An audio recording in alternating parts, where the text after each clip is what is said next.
Vous écoutez Altitude, un podcast propulsé par Grimpeuse. Il est présenté par Coralie Havas, journaliste, et Caroline Ciavallini, athlète professionnelle. C'est moi. Nous, on est deux copines qui partageons la même passion pour l'escalade et pour les sports de montagne en général. Et on croit toutes les deux fermement au pouvoir des moments passés en extérieur pour se transformer, puisque ça a été le cas pour nous. Alors, on trouvait ça bien dommage de ne pas partager avec vous les belles histoires qu'on a glanées au fil de nos rencontres et qui continuent de nous faire grandir. C'est pourquoi on a créé Altitude by Grimpeuse, un podcast où on va rencontrer ensemble des personnes, hommes et femmes, qui nous font rêver et qui ressemblent à la société de demain dont nous rêvons. Une société égalitaire, bienveillante et curieuse. Ce sont des athlètes de haut niveau, des amateurs profondément passionnés et des professionnels qui évoluent dans le monde outdoor. Toutes et tous ont un point commun, avoir su faire de la place et parfois beaucoup de place pour leur passion. Que ce soit l'escalade, la randonnée, l'alpinisme ou le trail. Bonne écoute. Vu de l'extérieur, on dirait qu'Éline de Ménestrel ne s'arrête jamais. C'est bien simple, elle est sur tous les fronts, tant d'un point de vue performance qu'engagement. Puisque la grimpeuse a fait de la lutte en faveur de l'environnement l'un de ses principaux combats. Elle se définit d'ailleurs aujourd'hui comme activiste. Et Éline regorge de projets. Le dernier en date, c'est You Possible, une aventure mêlant escalade et vélo à travers l'Europe qu'elle a réalisée avec Simon, son copain. You Possible, c'est un moyen pour elle de montrer qu'il est possible d'aller grimper avec un faible impact environnemental, tout en questionnant notre pratique des sports outdoor. Pour encore plus de fun et de temps passé dehors finalement. C'est d'ailleurs ce qu'elle était venue nous raconter en juin, à travers une table ronde organisée dans le cadre de l'événement Grimpeuse. Parce que vous le comprendrez très vite, Éline est du genre à aimer transmettre ce qui l'anime, avec une énergie débordante et une grande force de conviction. Si bien qu'à l'issue de cet épisode, vous pourriez facilement être tenté de charger votre vélo de matériel d'escalade et de partir sur les routes. Et bonne nouvelle, Éline nous donne tous les conseils pour s'y mettre. Elle revient également sur ce qui a forgé la grimpeuse qu'elle est aujourd'hui, de son passé familial, qui aurait pu être un fardeau, à la naissance de son activisme environnemental. En passant par les projets qu'elle réalise avec ses copines grimpeuses, dont Solène Amoros et Manon Béran, avec qui elle est récemment partie dans le Verdon grimper une grande voie d'ampleur. À vélo, bien sûr. Bon, on ne vous en dit pas plus et on vous laisse avec Éline. Bonne écoute. Salut Éline. Alors là, on est à Aile-Froide, à Grimpeuse, un événement d'escalade au féminin. Et là, c'est la 4e édition que tu es présente. Et récemment, on discutait avec Louise, qui est une participante qui avait assisté à ta conférence l'année dernière. Et elle nous disait que tu l'avais inspirée à se mettre au vélo et plus généralement à grimper en mobilité douce. Et parce qu'en fait, Éline, au-delà d'être une très forte grimpeuse, tu te définis également comme une activiste. Et c'est un adjectif assez ambitieux. Et tu nous racontes comment ça a commencé, cette envie de changer le monde ? Bonjour Coralie. Bonjour Caro, je suis ravie d'être ici. Et alors cette envie de changer le monde, je la formule pas vraiment comme ça, je parle plutôt de apporter quelque chose au monde. En fait, j'ai été élevée comme ça. Ma mère, elle a beaucoup insisté là-dessus. C'est ma mère qui donne beaucoup d'elle-même de plein de manières différentes et qui voulait nous transmettre ça dans son éducation. Et donc, en grandissant, no pressure, mais qu'est-ce que tu vas apporter au monde ? Oui. Et en fait, moi, je faisais beaucoup de musique avant. Et quand tu fais de la musique et que tu montes sur scène, c'est assez évident. En jouant de la musique, tu apportes quelque chose aux gens et ça se fait d'une manière très simple. Mais à un moment, j'ai arrêté de faire de la musique, disons, au niveau pro. Et j'ai commencé à vouloir être grimpeuse pro. Et en fait, moi, quand je fais de l'escalade, je le fais pour moi. Et donc, je me suis dit, mais zut, si ça devient aussi mon métier, comment je fais pour apporter quelque chose au monde ? Et ça a commencé à me poser vraiment problème. Et à partir de là, je me suis dit qu'il fallait que je trouve une manière de répondre à cette question tout en faisant ce que j'aime, c'est-à-dire de l'escalade. C'est rigolo ce que tu racontes. Donc, un musicien, il donne au monde, alors qu'un grimpeur pro, il prend, selon ta définition. Ouais, en fait, pour moi, quand on grimpe, il n'y a rien à faire. Moi, en tout cas, je le fais pour moi. Alors que dans l'art, il y a quelque chose d'autre, tu vois. Moi, mes profs, je me souviens, ils me disaient, en fait, oui, tu passes 6 heures par jour à t'entraîner sur ton instrument, mais c'est pas pour toi, c'est pour la musique. Tu vois, il y a cette dimension philosophique presque, où tu le fais pas pour toi. Et dans le sport, en fait, on s'entraîne pour nous, quoi. Et on grimpe pour nous. Là, quand j'entends tout ça, j'ai l'impression... Enfin, vu de l'extérieur, ça a l'air d'être la patte, le ménestrel, quand même. Vous avez l'air d'être un peu intelligent et de conscientiser beaucoup de choses. Ah oui. Oui, j'ai des parents très installés. Voire peut-être un peu trop parfois, des fois, je sais pas. Qu'est-ce que c'était de grandir dans la famille Le Ménestrel? Un poids, une aide ou les deux à la fois? Bah, les deux, en général. Hein. C'est hyper intense. Moi, je suis quelqu'un de très intense et toute ma famille, enfin, un repas de famille Le Ménestrel, c'est... Voilà, c'est Simon qui vient d'une culture autrichienne où eux, ils discutent pas trop, il hallucine. Nous, autour de la table, enfin, on parle beaucoup de nos émotions, on parle beaucoup de trucs intenses et tout. Et c'est chouette. Des fois, c'est trop. Heureusement, bah voilà, j'ai aussi une moitié belge qui a beaucoup d'humour et de dérision de soi, et ça vient un peu équilibrer le côté le ménestrel. Oui, c'est vrai, t'es pas que une Le Ménestrel. Oui. Faut deux personnes pour faire un enfant. Faut une maman aussi. Non, mais dédicace à ma mère, parce que souvent on me présente comme la fille de Marc Le Ménestrel, mais je suis aussi la fille de Sybille Maneno. Et ouais, en effet, 2 personnes pour faire un enfant. Et du coup, bah, c'est vrai que dans le milieu de l'escalade, ça m'a ouvert des portes. Et moi, j'ai jamais craché dessus. J'ai plutôt pris le bon côté d'avoir ce nom-là et d'en faire quelque chose sans me poser trop de questions de est-ce que je suis la fille de ou machin. J'ai pas eu ce besoin de marquer une rupture, comme je disais hier. Et maintenant, il y a des fois où, je sais pas, là, Antoine, il a écrit un livre, et l'autre jour, j'ai vu un article où on disait, oui, Antoine Le Ménestrel, l'oncle d'Éline Le Ménestrel a écrit ce livre, machin. Moi, ça me fait rire, ça me fait sourire, parce que voilà, les choses s'inversent des fois, et c'est drôle, quoi. Mais à un moment, t'as pas eu une pression avec ce nom-là de faire quelque chose dans l'escalade? Bah si, forcément, mais je dirais plus la pression que je ressens de ma famille, et pour le coup, il y a mes 2 parents, c'est l'élitisme. C'est 2 parents hyper élitistes, hyper exigeants, et ils l'avouent pas vraiment. Enfin, c'est pas obvious, mais tous les 2, à leur manière, ils aiment les choses extraordinaires, et ils aiment les très haut niveau. Enfin là, je suis dans les choix de master. Et ouais, je le ressens, quoi, que je sais que mes parents, ils me voient bien à Cambridge, tout ça, et moi, je vais pas forcément aller là-bas, mais ouais, l'élitisme, clairement, je le ressens. Une pression pour l'escalade, ben oui, mais j'en ris plus facilement. Comment t'as réussi à faire ça? Je vais juste prendre l'exemple. Je sais que Yuji Hirayama, c'est mon petit héros. Un jour, on arrivera à faire un podcast de lui, je pense. Et ben, son fils, il fait du football, et sa fille, elle fait de la danse. Parce que être un petit Hirayama, c'était trop difficile à la salle d'escalade, quoi. Ouais, bah ma sœur, elle déteste l'escalade. Donc, il y a eu des conséquences, pas trop sur moi. Je sais pas trop pourquoi pas. Je pense qu'il y a une part de chance. Ouais, puis moi, j'adore ça. J'adore le mouvement, j'adore être dehors, j'adore le dépassement que l'escalade me permet. Donc voilà, et ouais, je sais pas, je sais pas trop expliquer pourquoi moi j'ai continué et pourquoi Nick il a arrêté, par exemple. Enfin, on peut faire des grandes théories psychanalytiques, mais je pense pas que ce soit opportun.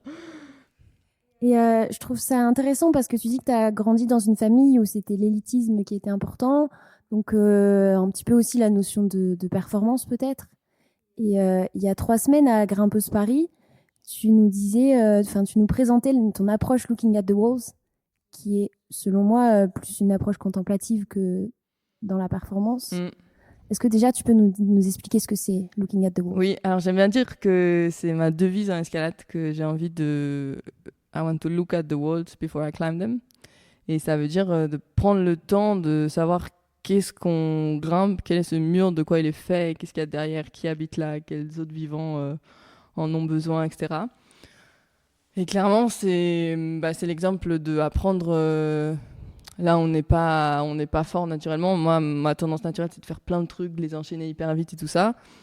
Tellement que ça m'a mené à presque mourir dans un accident en grande voie.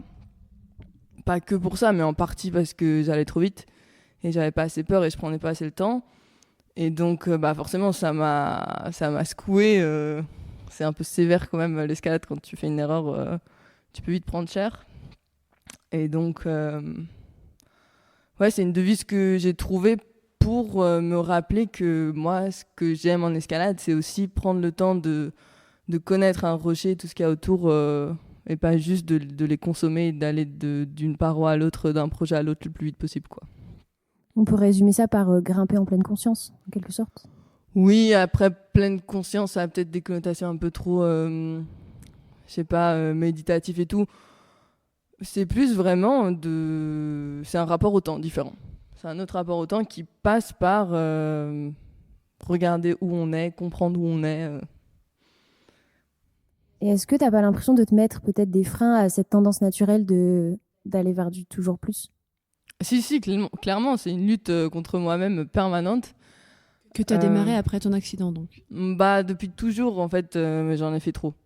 D'accord. Ouais. Donc, mais depuis toujours, tu essaies de te ralentir en même temps ? Tu as ce ange et ce démon de chaque... Ben ouais, un peu, parce qu'à 16-17 ans, j'ai fait pas un burn-out, mais j'étais vraiment pas bien psychologiquement parce que je faisais trop de choses. Aussi pour l'élitisme, hein, fallait être la meilleure à l'école, même si c'était pas directement le message de mes parents. Je pense que c'est pas moi qui l'ai inventé. Fallait être bonne en musique, à l'école, en escalade, ça fait beaucoup, quoi. Et donc, en plus, fallait sortir avec les amis, fallait être social. Ouais, en effet. Et donc, ouais, en fait, il y a eu vraiment un moment où j'ai compris que je pouvais pas faire passer toutes mes ambitions avant ma santé. Et enfin, mes 3 piliers qui sont du coup mon sommeil, mon alimentation et les gens que j'aime. Et ça, il faut que c'est ma base. Si j'ai pas ça, tout le reste, ça peut pas se construire.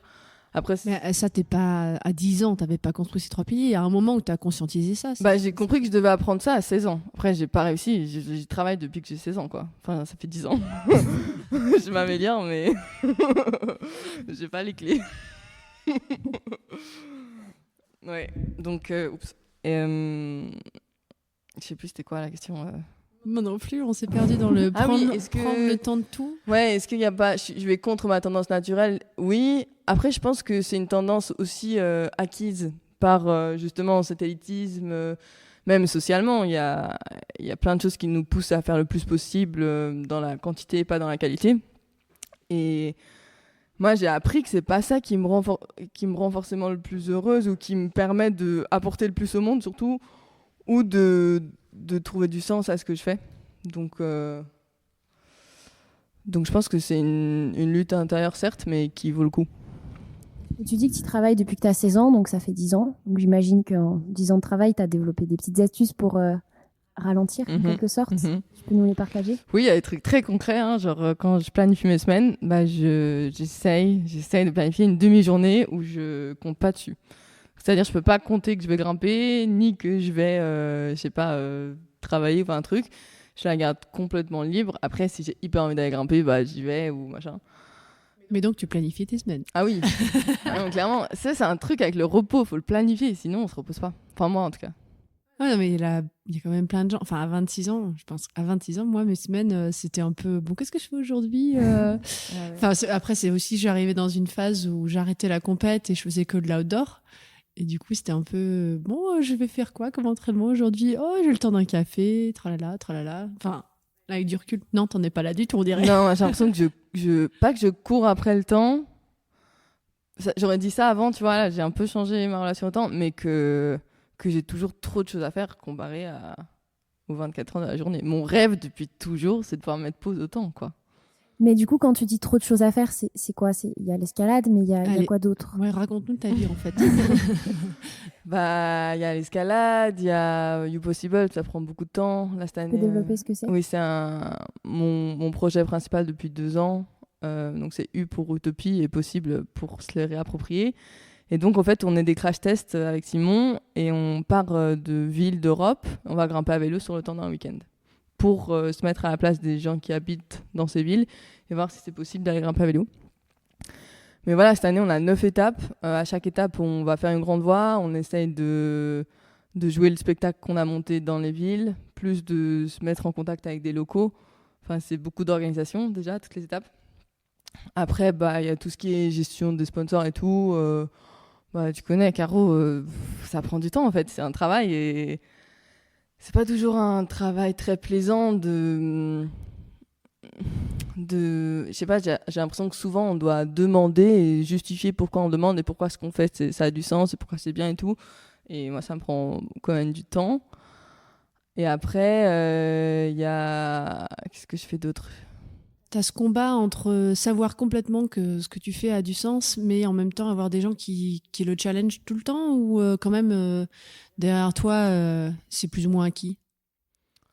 Je dirais que dans la théorie c'est plus ou moins acquis, mais il n'y a pas du tout de... Enfin, il n'y a pas de sécurité financière, de ça va marcher.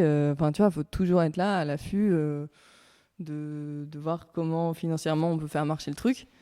Et ouais, je pense que il n'y a pas du tout un rapport équilibré entre l'athlète sponsorisé et les marques, et que en termes de droit du travail, c'est une aberration, et que voilà, c'est un système. Ça, c'est très intéressant, ça. On en reparlera off. Et voilà, donc ça prend beaucoup de temps, forcément. Mais il n'y a pas que ça. Là, typiquement, au spectacle de Grenoble, on a monté 2 concerts en plus de musique classique. Donc, il fallait trouver des musiciens, répéter, apprendre les partitions. Je sais pas, qu'est-ce que je fais d'autre avec Joe, on a monté une espèce d'association qui s'appelle BO, Be Outdoor Humans. Et en fait, le principe, c'est qu'on aide différents acteurs à être plus dans le développement durable, dans l'écologie et tout ça. Donc, tu vois, le festival dont on parlait, ben là, ça va être avec ça. Donc voilà, il y a plein de... mais t'es complètement hyperactive en fait. Extrême. À 26 ans, quoi. À 26 ans, normalement, quand t'es un athlète professionnel, tu grimpes. Et c'est tout. Ouais. Enfin, j'ai pas l'impression qu'il y en ait quand même beaucoup. Non, enfin, je sais pas, j'ai juste mon passif, c'est venu avec le temps, quoi, en grandissant. Peut-être tu grandis plus vite que les autres. Mais j'ai toujours eu un peu ce décalage où certains aspects de ma personnalité donnent l'impression que je suis plus mature ou quoi que les gens de 26 ans. Mais en fait, c'est beaucoup une impression. Non, mais c'est vrai, quand j'avais 16 ans, les gens, ils discutaient avec moi, ils hallucinaient, ils me disaient « Ouais, mais on dirait que t'as 100 ans et tout. » Mais en fait, j'étais quand même une gamine de 16 ans, quoi. Et ça reste vrai aujourd'hui à 26 ans. Donc il y a un décalage entre plusieurs aspects de ta personnalité, tu veux dire ? Ouais, je pense que je peux paraître, tu vois, avec les mots que j'utilise, ou je sais pas, peut-être mon charisme ou quoi, avoir donné l'impression que, ouais, machin, je suis hyper mature ou quoi, mais en fait, faut demander à Simon si vous voulez vraiment avoir une autre perspective, mais il y a plein de fois où, ouais. Tu nous donnes un exemple ? Où est-ce que tu te sens pas mature ? Bah, je sais pas, hier matin, avant l'événement, tout allait bien et tout. Franchement, je vais bien, mais genre, j'étais en pleurs parce que je suis en pic de progestérone, parce qu'il pleuvait, parce que ça faisait 2 semaines que j'avais pas vu mon copain et qu'on pouvait pas vraiment se voir, qu'on bossait ensemble et que j'avais juste envie de passer une journée avec lui, mais qu'on allait travailler toute la journée et pas vraiment être ensemble. Et Du coup, vous avez échangé vos bottes. Ouais. Alors, ils sont aussi mignons, Simon et Eline. Je l'explique à tout le monde. J'ai déjà remarqué l'année dernière. Il y a toujours un petit truc de Eline sur Simon et un petit truc de Simon sur Eline. Bon, là, c'était une botte, c'est un peu plus visible que d'habitude. Ouais. Non, mais voilà, ou des fois, je suis pas du tout dans le rationnel, quoi. Je vais être complètement submergée par des émotions. Souvent le soir, quand je suis fatiguée, juste tout me paraît impossible. Et je dors et ça va mieux, mais bon. Après, tu crois que ça va partir en grandissant ? Tu crois que c'est une histoire d'âge, ou juste parce que t'es humaine et émotive et t'espères que ça va partir ? Bah, l'autre jour, je parlais avec ma grand-mère. Je suis très proche d'elle. Et elle me disait... je la faisais parler un peu et elle est un peu blessée à la cheville en ce moment. Attends, elle a quel âge ta grand-mère ? Elle est de 41, donc elle a 83. Elle est un peu blessée à la cheville. Mais donc, on va grimper à Butte. C'est avec elle que tu avais fait une grande voix samedi soir. Ouais. Et donc, là, il y a 10 jours, là, je vais grimper à Butte avec elle. Et puis, du coup... Ta grand-mère, elle est blessée à la cheville, Coralie. C'est quand même pas les mêmes familles. Hein. Juste... J'avoue. C'est un délire. À chaque fois dans les podcasts, je finis par parler d'elle parce que franchement, c'est une de mes plus grandes sources d'inspiration. Mais bref, elle râlait un peu parce qu'elle mettait plus longtemps que d'habitude dans la marche d'approche pour aller à Butte. Elle était là, quand même, je te fais attendre et tout. Si j'étais pas là, tirer beaucoup plus vite, non ? J'étais là, j'irai un peu plus vite, mais t'inquiète, je suis très bien. Et bref. Et puis on parlait de patience. Et elle me dit qu'elle est extrêmement impatiente à 83 ans. Et du coup, je pense que c'est mort, tu vas toujours être comme ça. C'est mort, quoi. Après, est-ce que je vais réussir à être un peu plus rationnelle ? Je sais pas. Je sais pas si j'en ai foncièrement envie. Je pense que si je le veux vraiment, oui. Mais d'un autre côté, je suis attachée à mon côté émotionnel aussi, quoi. Donc, je sais pas. Bah, c'est peut-être ce côté émotionnel qui te permet aussi de faire des choses et... Oui. Et c'est pour ça, les gens autour de moi, quand ils me voient stressée ou genre être dans les émotions négatives et tout, ils me disent « Mais Eline, au final, ça va toujours bien. Genre, t'as pas besoin de te mettre dans des états comme ça. » Et puis, moi, je trouve ça injuste parce que oui, ça va bien au final, mais ça va bien parce que moi, je traverse tout ce moment genre, où je souffre vraiment, genre, je suis pas bien, tu vois. Et eux, ils ont l'impression que comme ça se résout, ça va, mais... Bah là, c'est vrai que ça fait quand même 4 grimpeuses, t'as dit qu'on te voit. Tu m'aurais pas dit que t'avais eu un coup de mou hier matin. Vraiment, je l'aurais pas vu, quoi. Ah ouais. C'est caché quand même. Bah, ça dépend. Les gens proches de moi, ils le voient tout le temps. Oui, hein. oui, bien sûr. Donc, D'accord. Non, je pense que je suis quelqu'un qui extériorise vachement. Et qui, justement, me laisse déborder. Et, enfin, quand ça va pas, c'est quand même écrit sur mon front. De manière générale, ça se voit. C'est pour ça que tu nous as dit que... Alors, ce matin, t'as fait un petit déj Portal Edge à 9h. Oui. Et ça te stressait un petit peu ? Non, pas du tout, c'était une blague. Parce que, en fait, de base, je suis pas du tout du matin. Mais là, cette année, je sais pas, 3 fois ou 4 fois par mois, je me suis levée avant 6h du matin. Donc 4 fois par mois ? Ouais, je pense. C'était vraiment régulier. Alors, tu m'aurais dit ça il y a 2 ans, j'aurais dit, mais jamais, tu vois. Et là, bah justement, dans le Verdon, avec Solène et Manon, des fois, on mettait le réveil à 6h30. On était là, c'est grasse mat aujourd'hui. Et du coup, tu peux expliquer ce que tu as fait avec Solène et Manon dans le Verdon ? Oui, donc on est parti d'Embrun et on est allé jusqu'à la Palue à vélo. Non, pardon, jusqu'au Point Sublime même. Donc, ça fait 200 km qu'on a fait en 2 étapes, une grosse étape de 160 et une étape de 40. Et l'idée, c'était d'aller grimper Ayahuasca, qui est une voie qui nous motivait toutes les 3. Et c'est surtout l'idée de Solène qui est en rééducation du genou après un gros accident. Et inspirée un peu par tout ce que je fais à vélo et aussi parce que faire du vélo, c'est bien pour elle en ce moment, elle s'est dit, allez, on va aller grimper à vélo. Et en fait, elle avait fait ça avec sa mère quand elle était enfant. Bref, elle voulait faire cet itinéraire-là. Puis on est arrivé dans le Verdon après moult péripéties. Et puis, Ayahuasca était trempée, donc on est allé dans Dame Cookie en face qui était sèche. Et voilà, c'était plus dur, c'est 8A+ sur 200 mètres. Et on a fait ça avec Solène en team ascent. Malheureusement, Manon a une otite, donc elle n'a pas pu grimper avec nous le jour où on a fait l'ascension. Donc elle est venue à vélo, elle s'est tout tapée et elle n'a pas pu grimper. Bah si, elle a fait la première journée dans la voie et là, elle a commencé à avoir une otite et genre la pauvre, à la fin de la journée, il y avait quand même du vent, on se faisait brasser et tout, surtout après le vélo, et je la voyais avec son otite, elle souffrait, c'était horrible. Et après, elle était là et... chapeau bas, elle allait chercher ses antibiotiques à vélo, elle allait... c'est ça, les tripes à vélo, c'est... Oui, dans le Verdon en plus, la pharmacie, elle n'est pas juste à côté. Castellane, elle avait 12 km, je crois. 10 km, enfin bon. Voilà, donc c'était une sacrée aventure où c'était franchement génial. Grimper avec Solène, c'est un des trucs que je préfère. Et là, elle avait été blessée longtemps et moi, j'avais été blessée longtemps avant, donc c'était un peu première grande voie qu'on refaisait ensemble. Et c'était juste magique. Trop bien. Et est-ce que ce genre de projet, t'en rêvais quand t'avais 16 ans ? Oui, je pense, mais pas comme ça. Moi, quand j'avais 16 ans, je rêvais d'être grimpeuse pro. Quand j'avais 16 ans, Nina Caprez habitait chez moi pendant plusieurs mois. Et du coup, moi, je voulais la vie de Nina, quoi. Mais qui était pas du tout la vie que j'ai maintenant.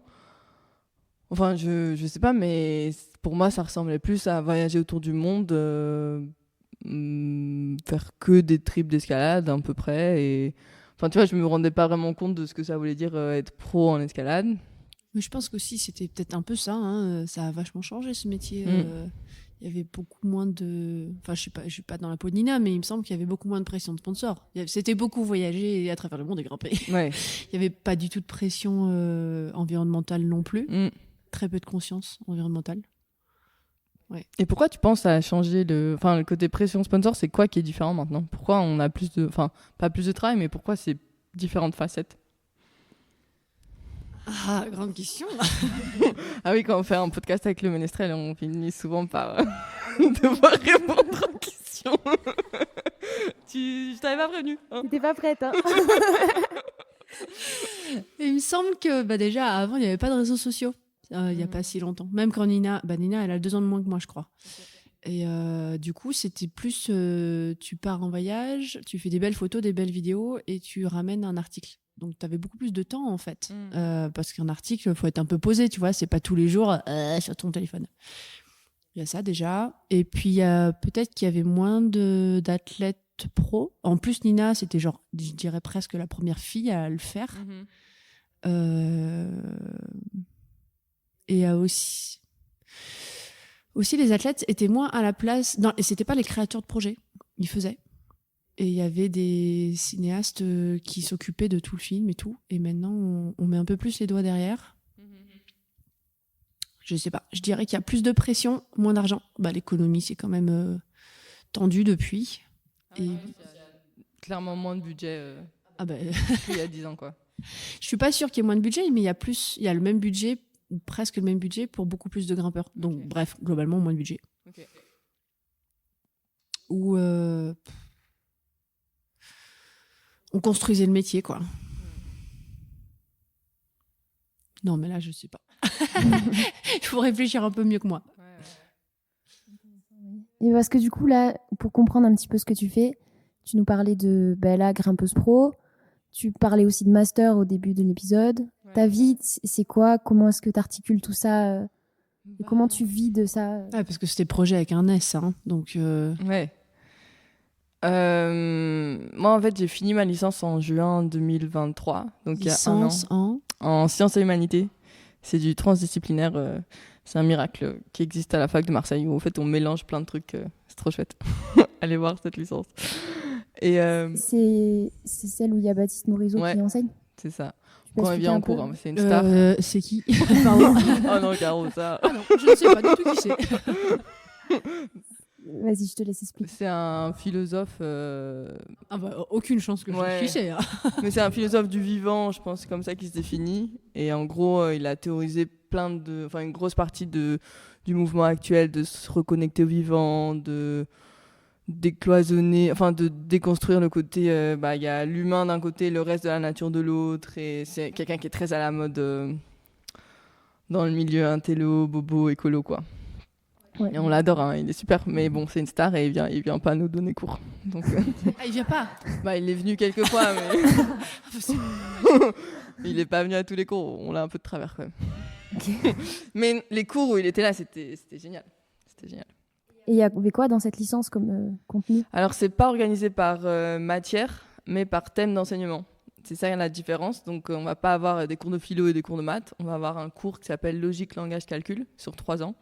Et là, on a plein d'enseignants de disciplines différentes qui viennent nous donner cours. J'étais à la fac de Marseille, c'était pas comme ça, moi. Hein. Ouais. Je fais biologie. C'est vraiment un miracle. C'est des enseignants-chercheurs qui se sont retrouvés en manif et qui se sont dit, plutôt que d'être en manif, on va aussi créer la licence de nos rêves. Et ils ont fait ça il y a 12-13 ans. Et quelqu'un leur a permis de le faire, quand même. Ouais, ils ont eu des subventions. Et à chaque fois, c'est tous les 5 ans, je crois, c'est énormément de paperasse pour les revoir et que ça puisse continuer et tout, mais ça marche pour le moment, ça continue. Donc t'as fait cette licence? Voilà, et puis j'ai fini et j'ai pas eu envie de faire un master tout de suite, justement parce que YouPossible, ça prenait de l'ampleur, parce qu'avec Joe, on avait plein d'idées et que je voulais donner du temps à ça. Et... Alors Joe, parce qu'on l'a rencontrée aujourd'hui, hier, elle nous a fait beaucoup de cuisine.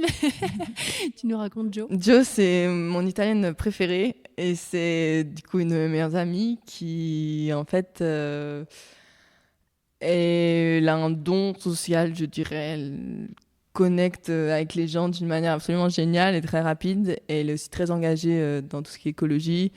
Elle est vice-présidente de PAO Italie.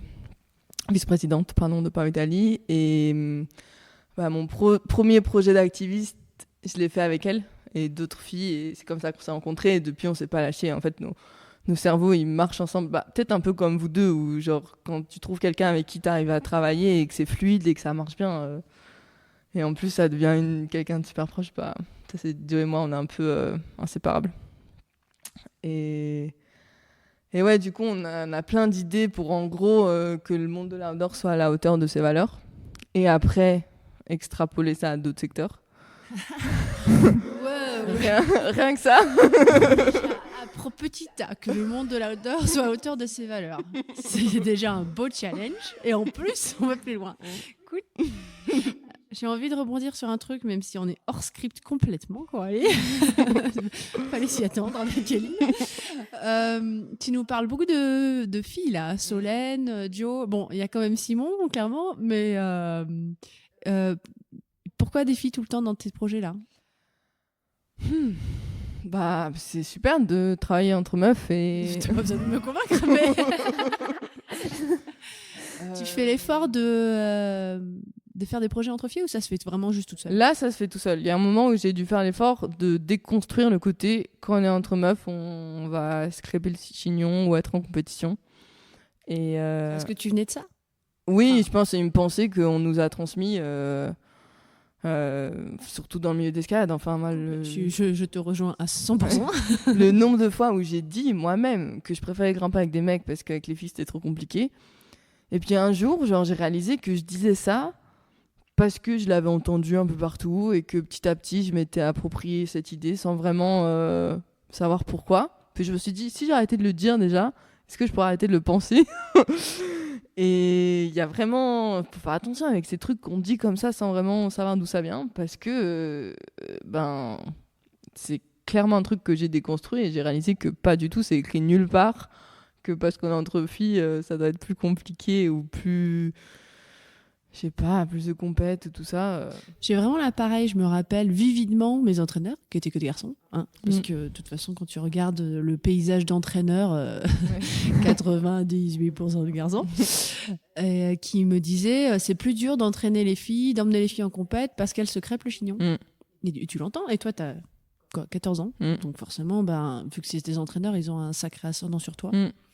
Et ils le font pas consciemment du tout, hein, mais eux-mêmes transmettent une idée qui leur est transmise. Et puis là, exactement, à 14 ans, t'es hyper réceptive à tout ça, et puis tu commences à le penser, et du coup, ça se retranscrit dans tes actes, et ça entretient le truc, quoi. Donc oui, je pense qu'il y a 4-5 ans, la première conf grimpeuse qu'on avait fait avec Solène, on avait un peu parlé de ça, que nous deux, on avait commencé à grimper ensemble en se disant, viens, on arrête de dire ça, ça va être la compète entre nous et tout, et depuis, c'était le rap, c'est ça? Tu nous avais parlé? Ouais, mais même avant ça, quand on grimpait avec Solène ensemble, on n'a jamais eu de compétition malsaine. Enfin, c'est pas une réalité, quoi. Vous vous êtes rencontrés en compétition avec Solène? Non, on s'est rencontrés à travers ma cousine qui faisait des compètes avec elle. Et après, Solène faisait de l'espagnol au lycée, elle avait besoin d'aide pour un devoir, elle m'a écrit un message sur Facebook. Et puis je l'ai aidé pour son devoir, je lui ai fait son devoir. Vous avez exactement le même âge? Elle a 1 an de plus. Alors d'accord, tu lui as fait son devoir, mais elle a 1 an de plus que toi. Ouais. D'accord, ok. Mais moi, j'habite en Espagne, je parle espagnol couramment. D'accord, ok. Pardon, je manque de contexte. Oui, voilà. Et donc, je sais pas, là, c'est vrai que je suis entourée de filles, beaucoup. Mais aussi de mecs, au final. Mais bon, c'est vrai que dans mes projets, là, c'est plutôt avec des filles. Mais voilà, ça se fait comme ça et c'est super comme ça. You Possible, évidemment. Oui, voilà. Mais même Jo, elle est dans You Possible avec nous. Enfin, elle fait pas tous les voyages avec nous, mais je pense 50%. Et elle a produit un spectacle. Enfin, voilà. Elle a une grosse part dans ça, quoi. Et juste pour en revenir à ce que tu fais, donc tu as dit licence, là une année de pause. Donc là, tu cherches un master, c'est ça? Oui. Voilà, t'as trouvé? Pas vraiment encore. J'ai plusieurs options, mais j'ai pas décidé. Parce que là, tu vis de l'escalade, ça se passe comment? Ouais, j'ai une base avec mes sponsors et après, je complète soit avec des événements, dont Grimpeuse, par exemple, où on peut être rémunéré un peu ce qui aide. Quand... C'est pas avec Grimpeuse que tu vas faire. Non, mais tu vois, au moins, ça va dans la bonne direction, dans le sens où... On fait l'effort d'essayer de payer les filles. Oui, voilà. C'est cool, c'est important. Après, les spectacles, on demande des cachets. Des fois, ça dépend. Souvent, on joue dans des associations où, au final, on ne demande pas de cachet, ça dépend. Quoi d'autre? C'est un truc... les filles ont souvent du mal à demander de l'argent à leur juste valeur. C'est un truc qui te pose problème? Ah oui. Ouais, franchement, c'est dur. Heureusement que Simon est là pour ça, parce que lui, même Joe, en fait, heureusement qu'on est plusieurs à réfléchir à ça, parce qu'on s'entraide mutuellement. Franchement, c'est dur. Hein. C'est dur de savoir qu'est-ce qu'on vaut, comment on demande, comment mettre tout ça. Après. Tu écoutes Coralie parce que Coralie, elle sait tout faire, sauf demander de l'argent. Ouais. Ça, c'est absolument pas possible. Ouais. Je pense que c'est un truc à déconstruire. C'est très genré, ça. C'est vraiment genré. Faut déjà briser le tabou, je pense. En France, on a du mal à parler d'argent. Hein. C'est quand même compliqué. Alors, c'était pas dans notre script. Hein. Mais voilà, essayer d'en parler autour de soi, avec des amis, avec des connaissances, avec machin. Et puis, dans les marques, que ce soit en tant qu'athlète sponsorisée ou organisatrice de grimpeuse, je vais dire ça dans le podcast, mais les marques ont besoin de nous. C'est pas nous qui avons besoin des marques. C'est Simon qui t'apprend ça, oui, non? Oui. Il me l'a dit hier. Oui. J'ai beaucoup d'années de plus que toi, mais ça me fait du bien d'entendre ça tout le temps. Mais c'est vrai, en fait. Nous, on crée des beaux concepts et des belles idées, mais Mais en fait, plus on est à savoir ça et à se le dire et à s'entraider mutuellement, plus on va inverser le rapport de force. Et enfin, voilà, quand je parle que l'outdoor soit à la hauteur de ses valeurs, il faut que les marques soient au service des athlètes et au service des valeurs du sport. Et que quand est-ce que la compétition sera au service des athlètes Wow. Voilà. Non, mais c'est vrai, c'est ça dont on a besoin. Non, c'est pas comme ça que ça se passe actuellement. Il y a un modèle bien carré. Le pire, c'est en compète quand même. Oui. Quand tu réfléchis en 2000... Bon, je suis à la Fédé. Hein. Mais c'est vrai qu'en 2024, on pourrait imaginer que des jeunes athlètes, ils ont envie de trouver un nouveau modèle plus en environment friendly. Et les Coupes du Monde, c'est quand même encore à travers la planète tout le temps. Et tu vas en Chine pour 4 jours, quoi. Et c'est marche ou crève. C'est ça où tu feras pas de compète. Voilà. Et en fait, à partir du moment où il y a une réappropriation de ce qu'on vaut et de ce qu'on vaut ensemble, surtout, ça peut vite s'inverser, quoi. Et donc, on y travaille.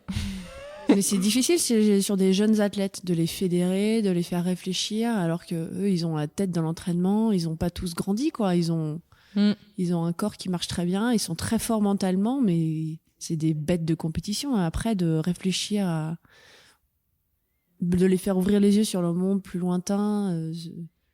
C'est vrai qu'on à Grimpeuse, on n'a pas encore interviewé de compétitrices par peur, en fait, de pas trouver assez de questions, en fait. Ce qui est effrayant, hein, quand même, mais c'est parce qu'elles sont jeunes, en fait. Je pense pas. Je pense que c'est beaucoup un préjugé où on se dit les compétiteurs, mais même quand le plus gros préjugé, c'est un footeux, tu vois. Si un footeux, il est bête par définition, il est... J'ai pas dit ça. Hein. Non, mais là, je caricature dans le sport, il y a ça. Où les athlètes de haut niveau, ils sont bons qu'à leur sport. Mais ça, c'est un truc à déconstruire parce que c'est comme le truc des filles qui s'engueulent entre elles. Tu vois, si tu grandis avec cette idée un peu off, forcément, tu vas pas développer d'autres trucs, tu vas juste t'entraîner et appliquer ce qu'on te dit et devenir très fort dans ton sport, certes. Mais je pense que si on commence déjà à déconstruire ça, à dire que non, on peut avoir... je sais pas, moi j'adore Guillaume Martin, il est cycliste au Tour de France et il a un master en philo et il écrit des bouquins de philo sur le cyclisme. Il y a plein d'athlètes qui ont plusieurs casquettes comme ça. Et si on... Ouais, mais si tu regardes les compétiteurs, ils ont entre 16 et 20 ans quand même. En général, presque tous. En escalade, hein. Ouais. C'est un sport hyper jeune. Ouais. Je pense que justement, d'autant plus, si on leur apprend à valoriser d'autres aspects de leur personnalité, à les mettre en valeur, mais ça reste des gens qui peuvent être très intéressants et qui peuvent apprendre très vite plein d'autres trucs que... Petite résolution grimpeuse, Coralie. Allez. C'est chouette, hein. Ouais, carrément. Moi, j'avais une question. Le fait que tu choisisses de travailler avec des marques, et à la fois, je pense on a déjà dû t'en parler, mais le fait de... tu prônes des valeurs environnementales, alors que la marque, de base, il y a quand même un petit côté consommation. Comment est-ce que tu fais ? C'est le concept de base d'une marque. Ouais. Soyons réalistes. Est-ce que tu choisis les marques avec lesquelles tu travailles ? Comment est-ce que tu fais ?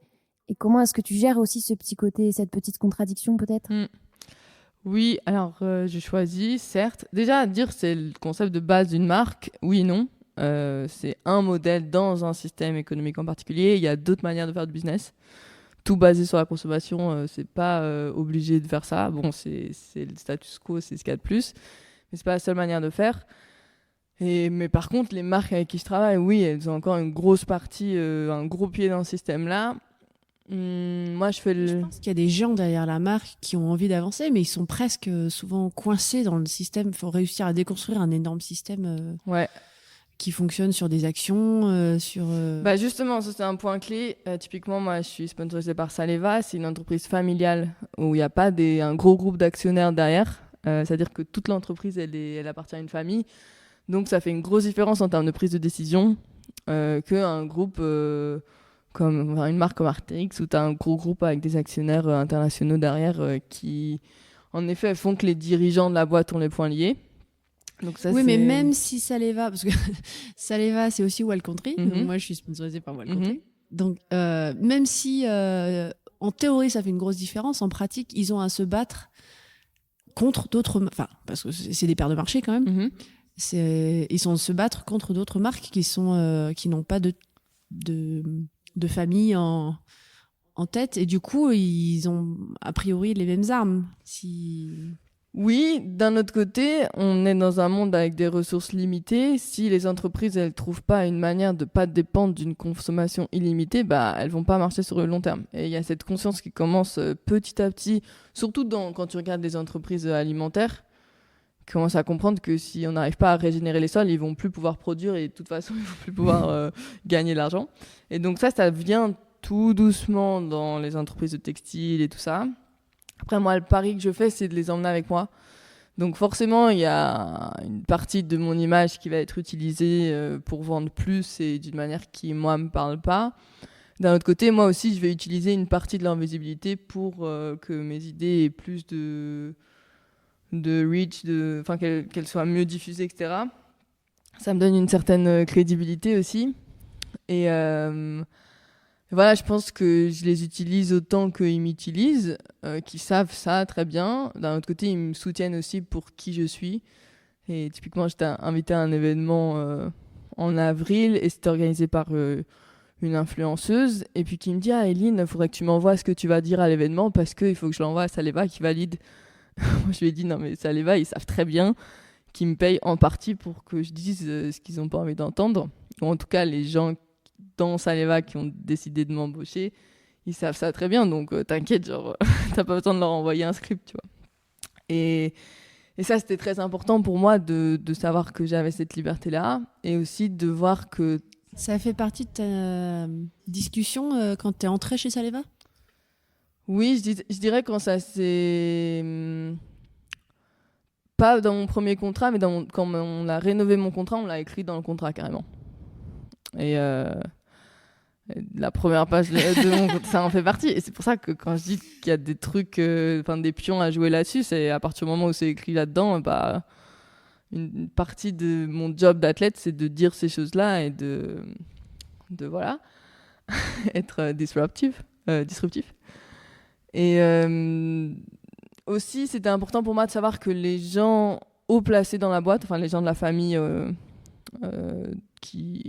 à qui appartient Oberalp, entre autres, avaient des réelles intentions en termes de développement durable, d'écologie, d'économie circulaire, etc. Et pour faire ça, j'y suis allée avec ma mère, qui en fait ma mère, elle travaille dans l'écologie depuis 35 ans, et là, elle a fait beaucoup de recherches, était dans des comités scientifiques, etc. Et là, depuis 10 ans, elle travaille de plus en plus avec des entreprises, dans des conseils d'administration, tout ça. Et ma mère, elle est physicienne de base et donc elle a une rigueur intellectuelle absolument insupportable sur certains points, mais très utile pour le bullshit du monde de l'entreprise. Et donc on a passé une semaine là-bas à discuter avec les gens en fait les plus haut placés de Oberalp. Et moi je posais des questions, ma mère elle écoutait et tout, mais après j'avais son avis pour voir est-ce que tu penses que ça c'est un discours marketing parce qu'il y en a plein. Moi je trouvais ça impressionnant, tu vois, les gens du monde de l'entreprise. Moi, j'avais 22 ans, j'étais là en mode, c'est super ce qu'ils disent et tout. Puis ma mère, elle était là, écoute, ça, c'est clairement du greenwashing. Ça, par contre, il y a une vraie intention.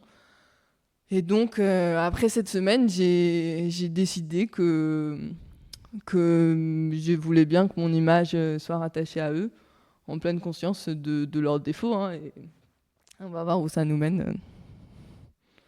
Voilà, donc c'est un choix de travailler avec des marques. Ce sera peut-être pas le choix que je ferai tout le temps. Mais Après, c'est un choix. C'est quoi l'autre choix? Parce que même si on est bien d'accord, les marques sont imparfaites, l'indépendance de tous les partenaires, c'est un beau rêve, mais ou l'alternative, c'est quoi? Une chaîne YouTube? Non, un autre métier à côté. Oui, oui, d'accord, ok. Mais après, le combat, c'est le temps. Oui, certes. Cette année, j'ai fait un contrat de 3 mois de consulting. C'est vrai que ça m'a mis dans le rush en termes de temps. C'était pas vraiment prévu. Il y avait beaucoup de stress à cause de ça. Mais voilà, je pense que c'est chouette d'avoir ça en tête. En fait, l'idée, c'est vraiment de pas se sentir prisonnier.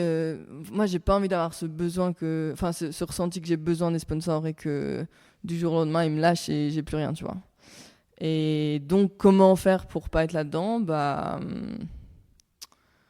Voilà, développer d'autres trucs. Ouais, je sais pas trop exactement concrètement, mais en tout cas, c'est une intention.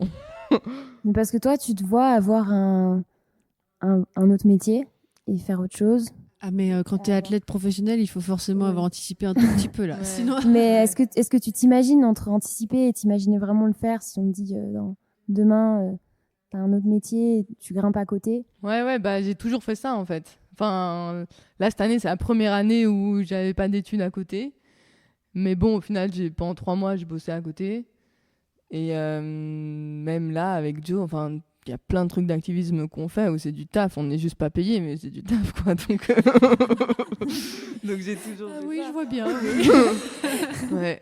Après, là, j'ai passé beaucoup de temps avec Nolwenn Berthier, ici. Et elle, elle fait du 9A+, elle a un métier à côté qui a l'air hyper intéressant. Donc c'est super chouette de voir ça. Et il y en a plein comme ça. Du coup, ça lui prend tellement de temps qu'elle a peut-être moins de temps pour être activiste, entre guillemets. Ça veut pas dire qu'elle le fait pas du tout, Ouais. mais...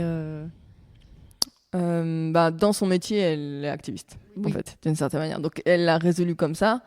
Après, oui, finalement, ça revient à apporter quelque chose au monde, tu vois. Si tu apportes quelque chose au monde dans ton métier, finalement, ça peut être suffisant pour toi et pas avoir besoin d'avoir 1000 projets d'activisme autour. Sacrément ambitieux quand même. Il y en a quand même pas beaucoup des métiers qui te permettent de faire exactement ce que tu voulais faire. Ouais. D'un point de vue apporter quelque chose au monde. Ouais, moi Enfin là, on veut juste. Tu vois, c'est la distance entre inspirer les gens et juste les décourager parce que c'est trop loin. Enfin, clairement, t'as réussi à le faire, mais il y a peut-être plein de gens qui vont écouter et se dire waouh, ça paraît juste tellement dur. Qu'est-ce que je peux répondre à ça? Je pense franchement, la première étape, c'est de s'autoriser de le penser, de s'autoriser d'y rêver, de s'autoriser de le visualiser. Moi, combien de fois on m'a dit c'est trop dur de vivre de l'escalade, tu n'y arriveras pas, nanani, nanana. Surtout en France, hein, on adore ça, les Français, genre de se mettre des bâtons dans les roues mentalement, à se bloquer. Mais déjà, en fait, à partir du moment où on arrive à visualiser un rêve, une ambition, tout ça, c'est beaucoup plus facile d'avancer vers ça parce que si on l'imagine pas, on n'y va pas. Et après, je pense qu'on est dans un monde qui change énormément où c'est la merde et il y a plein de choses à réinventer. Et d'un côté, c'est angoissant, d'un autre côté, c'est excitant parce qu'il y a plein de choses à faire. Et du coup, il y a de la place pour cette ambition. Il y a de la place pour cette ambition au féminin aussi. C'est un terme qui est mal vu, d'une femme ambitieuse, femme puissante et tout. Et en fait, c'est un travail qui... Forcément, c'est dur parce qu'il y a plein de paramètres sociaux qui nous mettent des bâtons dans les roues. Mais déjà, si on arrive à le penser, c'est une bonne chose. Et puis, je sais pas, il y a tellement de besoins en ce moment que trouver une manière de... faire ce qu'on aime tout en répondant à un besoin, je pense que c'est tout à fait possible pour plein de personnes. Des fois, moi, j'ai cette petite jalousie de votre génération, en fait. Votre génération, vous avez vraiment eu ce poids de l'écologie qui vous est tombé dessus alors que vous étiez encore jeune. Mais du coup, c'est un peu... moi, de ma génération, il n'y avait pas de... d'objectifs et du coup c'était un peu mais qu'est-ce que je vais faire de ma vie qui aura du sens. Vous la réponse elle est hyper difficile mais elle est toute trouvée quoi. C'est je vais essayer de faire mon petit bout de chemin pour que ça avance quoi. Après je trouve que ça met quand même une pression dans le sens où aussi on se dit par rapport à quand on regarde ta génération, on se dit waouh, eux ils ont pu profiter, genre prendre l'avion dans tous les sens et pas trop se poser de questions parce que ils étaient pas conscients. Là, tu vois par exemple, je sais pas, si tu te dis je vais aller aux États-Unis, c'est un peu plus compliqué avec toute cette conscience derrière. Je peux pas dire là go, je prends un avion et j'y vais quoi. On est peut-être avantage inconvénient. Voilà, avantage inconvénient. Tu vois quand moi j'ai choisi mes études, il y avait pas Baptiste Morisot à Marseille quoi. Bon. Certainement pas, non. Enfin, je sais pas. Pourtant, j'étais en fac de bio, tu vois, donc, mais il n'y avait même pas de combat d'écologie en fac de bio, quoi. Enfin, ou alors je l'ai pas vu. Ouais, après, je pense que ça dépend du cercle. Enfin, moi, je sais que ça vient beaucoup de mes parents, de l'éducation que j'ai reçue. Mon grand-père, il était hyper engagé en mai 68. Ma grand-mère, elle faisait des avortements illégaux. Enfin, il y a vraiment eu... dans la manière où on m'a élevé, ce truc de, faut que tu fasses ta part. Je disais, c'est aussi un truc qui dépend beaucoup de l'entourage et finalement, il n'est pas trop tard. Enfin, tu vois, c'est pas parce que... je pense que cette envie ou jalousie que tu as en fonction par rapport à notre génération maintenant, c'est tout à fait transformable en de l'énergie pour de la mettre maintenant, tu vois. C'est une temporalité différente. Ouais. Et... C'est beaucoup plus dur quand même. Enfin, moi, je suis jeune encore, mais encore une génération avant, t'as toutes ces contraintes dans ta vie, c'est vachement plus difficile de faire tourner le bateau, tu vois. Ça veut pas dire qu'il faut pas le faire, mais je vois mon papa qui a 75 ans, j'arrive pas du tout à le faire tourner. Il est ancré dans sa vie, il peut plus déjà renier toutes les choses qu'il a fait dans sa vie, c'est vachement dur en fait. Alors que la génération qui arrive, l'ardoise elle est vierge quoi, tu vois. Après, je pense que quand t'es jeune, tu crées tes espèces de croyances, entre guillemets. Et du coup, plus t'évolues, tu vois, et à l'âge de ton père, lui, il a toutes ses croyances et tout ce qu'il a construit. Et du coup, il faut qu'il remette tout ça en question. Et je pense que c'est le plus difficile, finalement. C'est pas tant de modifier sa vie, c'est modifier toutes ses croyances et tout ce qu'il a construit année après année. Et là, il faut tout un peu bouleverser, quoi. Je pense que c'est peut-être un peu ça. Mais complètement. Et plus peut-être ta grand elle a une voiture ta grand-mère ou elle fait du vélo aussi? Non. Alors moi les personnes avec qui je vais jamais essayer de faire changer, c'est mes grands-parents. J'adore mes grands-parents, je suis hyper proche d'eux, je vais jamais les faire chier avec la voiture, l'avion. Là mes grands-parents ils sont allés je sais plus où en avion. Enfin tu vois, c'est pas eux que je vais essayer de transformer en fait, parce que je considère que, comme tu dis, plus les personnes sont âgées, plus c'est dur de les faire changer. Et je vais pas mettre mon énergie là. C'est pas eux que je veux faire changer. Du coup, il y a certaines personnes avec qui je suis extrêmement indulgente. Enfin, tu vois, je vais pas du tout... C'est pas tant de l'indulgence, mais c'est que je vais pas rentrer dans ces sujets du tout. Combat perdu, tu te dis? Non, pas combat perdu, parce que finalement, je trouve qu'ils me soutiennent dans ce combat d'une autre manière, tu vois, par tout l'amour qu'ils me donnent et tout le soutien. Moi, c'est de là que je trouve de l'énergie aussi pour faire ce que je fais. Donc, c'est pas grave, en fait, qu'ils prennent l'avion, mes grands-parents. Voilà, après, c'est vrai qu'il y a une association qui s'appelle Grands-parents pour le climat en Belgique. Je l'ai déjà glissé à ma grand-mère de temps en temps. Mais est-ce qu'à un moment, tes grands-parents, par exemple, ils te disent pas « Mais arrête, Éline, prends l'avion et vis une vie normale, entre gros guillemets ». Si. C'est ton papa qui te dit ça, Coralie? Non. Il ose plus. Si, mes grands-parents, mon père, beaucoup. Mon père, à me dire... mon père qui se dit... comment je peux dire ça de manière diplomatique? Mon père qui est convaincu aussi qu'il apporte quelque chose au monde, qui fait sa part, il travaille dans l'environnement aussi d'une certaine manière, etc. Il prend l'avion tout le temps, il fait le tour du monde tout le temps et tout.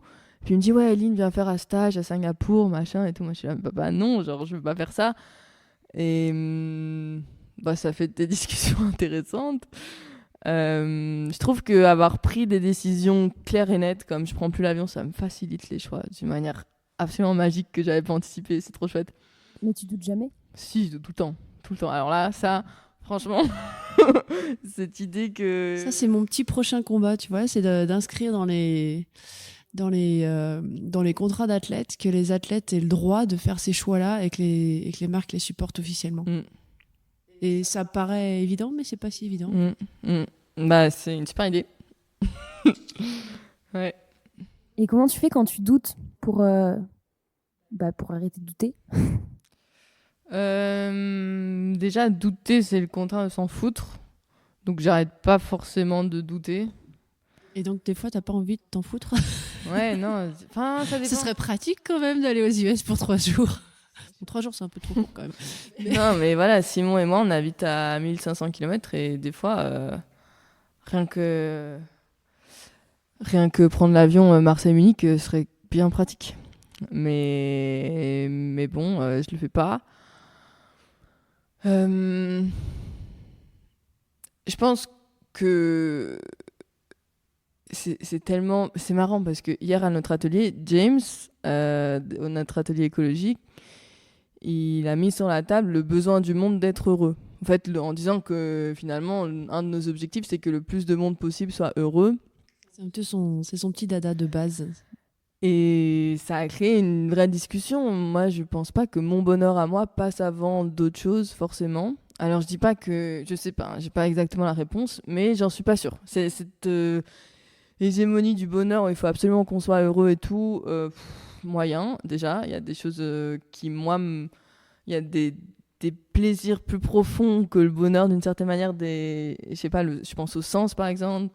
En fait, ce qui se passe, c'est que les enjeux écologiques sont tels, c'est tellement grave ce qui se passe que... Oui, c'est sûr, des fois, je préférerais prendre l'avion et mettre 2 heures, enfin 5 heures pour aller voir mon mec plutôt que 15. Mais voilà, ça reste un problème de riche comparé à ce qui se passe. Et ça me fait le mettre en perspective et je sais très bien pourquoi je fais ça. Et je sais que cette envie de défendre ce que j'aime, c'est-à-dire les arbres, le ciel, les oiseaux, les rochers, tout ça, ben, c'est plus fort. Et... C'est vrai que c'est une belle question, ça. J'étais partie sur le... Être heureux, c'est... Mais oui, mais ça dépend de ce qui te rend heureux. Mais ce qu'il faut réussir, c'est à changer pour que ce qui te rend heureux, c'est ce qui est en accord avec le monde, ce qui paraît au final hyper logique. Comment peux-tu être heureux quand tu fais un truc que tu sais qui est pas correct? Pas possible. Ouais, il y a plein de choses à redéfinir, notamment la liberté, tu vois. Cette idée qu'avoir une voiture, c'est la liberté. Ça, je le dis toujours, c'est des milliards et des milliards de dollars de marketing qui ont été mis là-dedans pour nous faire croire ça. Mais en fait, quand on y pense...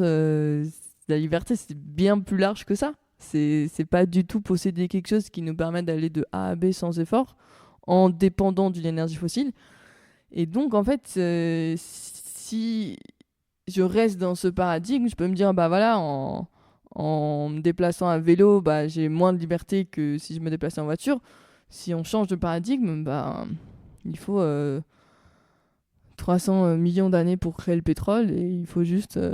6 heures pour faire, je sais pas, 100 km de vélo.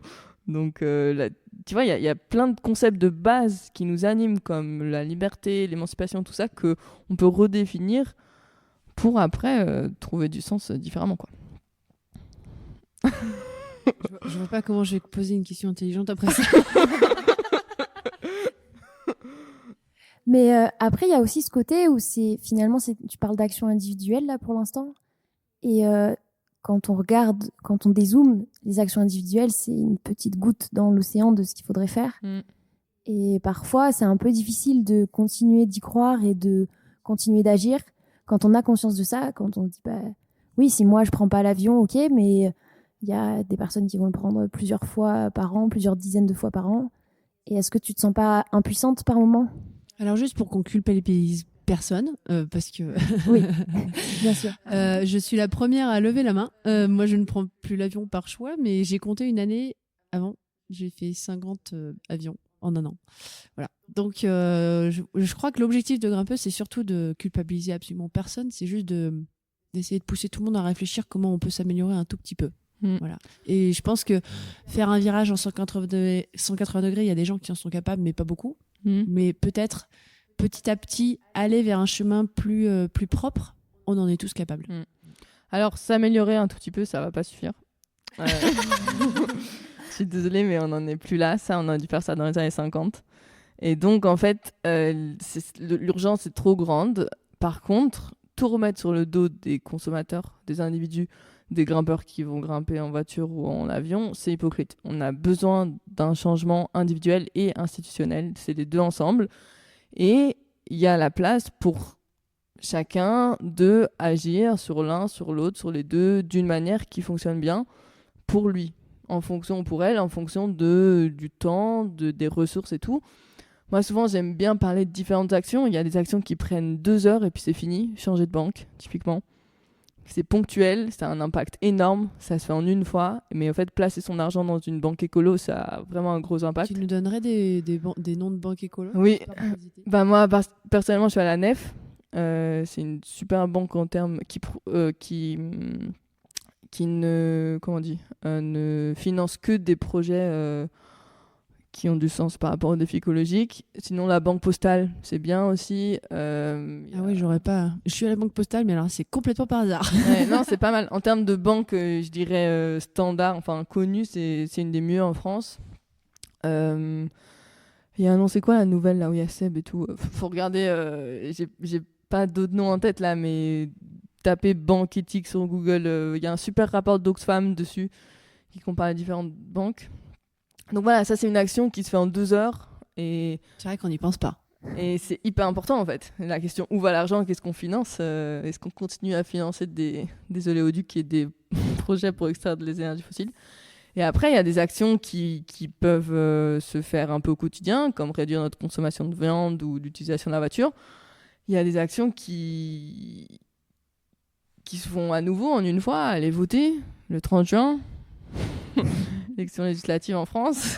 Tiens, on va sauter là-dessus. Ça te décourage pas un tout petit peu? Je t'avoue, je me suis fait surprendre. Alors, je lève la main encore une fois. Moi, je n'ai pas voté. Je voulais voter. Je n'ai pas eu le temps. La grimpeuse. Bon, bref. Coupable. Coupable. Ah ouais, mais ma procuration n'a pas marché. Il fallait que j'aille à la gendarmerie. C'est tout simple en théorie. Dans ma vie à moi, la semaine dernière, c'était beaucoup moins simple. Mais je me suis... le matin du... C'était le dimanche, c'est ça? Ouais. J'étais de très mauvaise humeur parce que je n'étais pas fière de moi. Mais j'avais pas réussi à le faire, quoi, en fait. Voilà, je suis toujours la conscience noire dans cette histoire, mais c'est pas grave, j'assume, je pense que ça permet aux gens... On n'est pas parfait, on peut quand même faire mieux.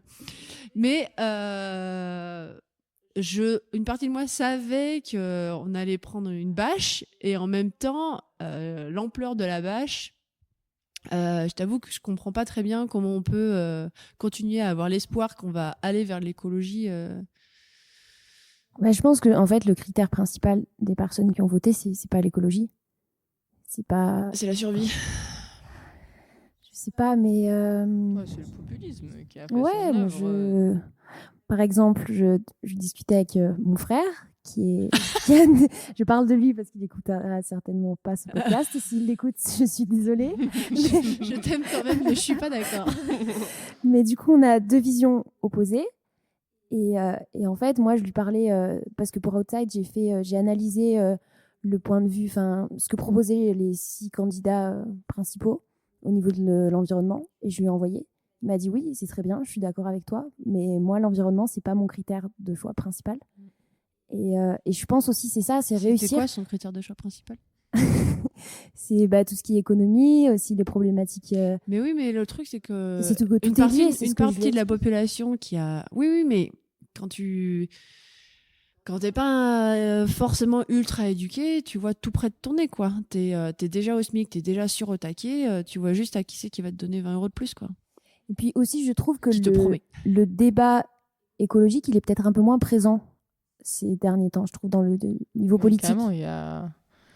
la presse libre en France, c'est une grande question. Hein. C'est toi la journaliste ici, mais comment les médias sont financés, de toute façon, la presse libre, ça n'existe pas dans la mesure où on ne paye pas pour notre information. Plus personne ne veut payer pour les journaux. On veut tout sur Internet gratuit, et du coup...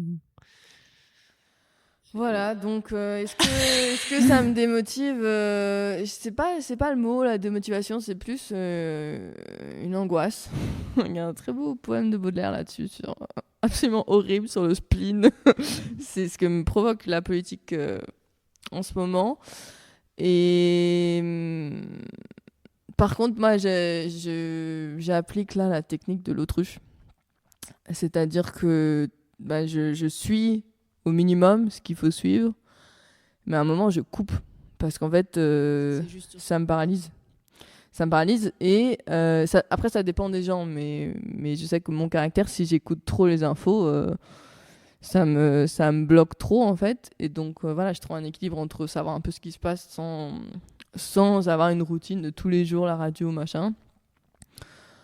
Je pense que c'est une partie, la vie politique, c'est une partie des actions, de ce qu'il faut faire et tout. C'est pas du tout la seule partie. Ça me On s'en sortira dans la politique, c'est ça ton espoir? Non, on s'en sortira pas. On a absolument besoin d'une vraie classe politique écologique. Allez tous lire le mémo de Bruno Latour là-dessus. C'est 120 pages, ça se lit en 3 heures. Et ça décrit comment on pourrait faire une classe écologique. Et pourquoi en politique ça marche pas? Pourquoi la catastrophe ça nous pousse vers l'inaction plutôt que la mobilisation générale? Ouais, j'ai un peu l'impression que c'est presque trop tard là. C'est un peu on court tous dans tous les sens comme des idiots, mais sans queue ni tête. Oui, alors je parle d'un côté politique. Hein. Après, au niveau local, j'ai un peu l'impression que ça fonctionne assez bien. Ouais. Enfin, surtout à Briançon, quand même. Qui sont allés démonter le monument pour les migrants à Montgenèvre. C'est super. J'habitais dans le Gard avant, donc toute proportion gardée, il y a des trucs qui se passent de bien à Briançon. Non, mais c'est chouette de regarder au niveau local. En effet, Grenoble, ça s'est transformé. Depuis qu'il y a Éric Piolle qui est maire, alors il n'est pas parfait, hein, mais le quotidien de Grenoblois s'est transformé. Et donc, il faut aller voir. C'est même Lyon, les villes qui ont des mairies écolos, comment ça change la vie des gens, vraiment, dans le quotidien des citadins. Et donc, ça, c'est chouette de voir que voilà, il y a des vraies choses à faire en politique et que ça marche à certaines échelles. Au niveau national, c'est plutôt bouché. Au niveau européen, apparemment aussi. Donc, voilà, non, ça me décourage pas. Il faut continuer, d'autant plus, quoi. De plein de manières différentes, essayer des trucs et être dans le mouvement. Je veux revenir sur ça. On parle peut-être beaucoup d'actions individuelles, mais la transformation doit être aussi institutionnelle. Et c'est un truc à se rappeler tous les jours, que en fait, le système, il n'est pas fait pour qu'on puisse vivre de manière écolo. C'est pour ça qu'on galère. C'est pour ça que, genre, que quand tu me parles de tes amis qui sont mamans et qui peuvent pas en fait se déplacer à vélo, que c'est pas possible, bah ça c'est un problème institutionnel. Si les institutions suivaient... Je suis tout à fait d'accord, mais il faut d'énormes changements. Tu vois. Ah bah oui. Comment tu fais pour bouleverser les institutions? Eh bien, là il y a La question. Là je renvoie, il y a plein de manières, hein. Il y a la désobéissance civile, par exemple. Il y a plein d'associations qui travaillent là-dessus et qui font ça. Franchement, l'impact qu'ont eu les marches pour le climat, les mobilisations, tout ça qu'il y a eu avec Fridays for Future, avec Greta Thunberg, tout ça, c'est réel. Ça a vraiment... Bon, le Covid nous a un peu coupé les ailes, mais ça a vraiment mis le changement climatique dans une place médiatique qui n'était pas. Donc les mobilisations, la désobéissance civile... L'engagement associatif, faire collectif, c'est hyper important. Plus on aime, même quand on parlait des athlètes, hein, si on arrive à se réunir et à faire des trucs ensemble, ça va aller beaucoup mieux. Résolution numéro 2. Il s'en passe des choses dans ce podcast. Comment on fait pour changer les institutions? Démissionner, c'est une super idée. Si on est dans une institution où, déjà, essayer de la transformer de l'intérieur. Et si ça ne marche pas, démissionner, aller dans une autre institution. Alors, c'est pas possible pour tout le monde, mais certaines personnes, c'est possible. Quoi d'autre? Continuer à faire des articles dans Outside où tu compares les candidats. En parler, essayer de faire de la place médiatique à ça. Envoyer à ton frère. Déjà, il est lit, donc c'est bien. Non, mais c'est hyper mignon, en fait. Tu n'as pas l'impression qu'il avance, mais il se passe plein de choses. Il avance, ton frère. Ouais, et puis... Qu'est-ce qu'on peut faire d'autre? Ça revient un peu à l'idée de s'autoriser à penser ce qu'on veut comme métier, s'autoriser à penser, à imaginer ce qu'on veut comme société. Qu'est-ce qu'on veut politiquement? C'est quoi notre situation idéale? réfléchir, chercher des idées et à partir de là, se mettre en mouvement, quoi. Se mettre en mouvement, un pas après l'autre. En fait, il y a quelque chose dans la durabilité et tout qui, pour moi, se résume au mouvement. C'est pas, est-ce qu'on peut dire Patagonia est une entreprise durable ? Je sais pas. Ce qui est important, c'est que ils ont fait un très gros pas là récemment, avec toute la création d'une association, etc. Mais ça s'arrête pas là. Ce qui est important, c'est quel est le pas qu'ils vont faire après. Est-ce qu'ils sont dans un mouvement qui s'engage ? Et voilà, donc faut se mettre en mouvement et il faut essayer petit pas par petit pas et continuer. Et du coup, avec l'idée de se mettre en mouvement, toi, tu te mets en mouvement en faisant du vélo. Entre autres. Transition possible. J'ai pas trouvé mieux.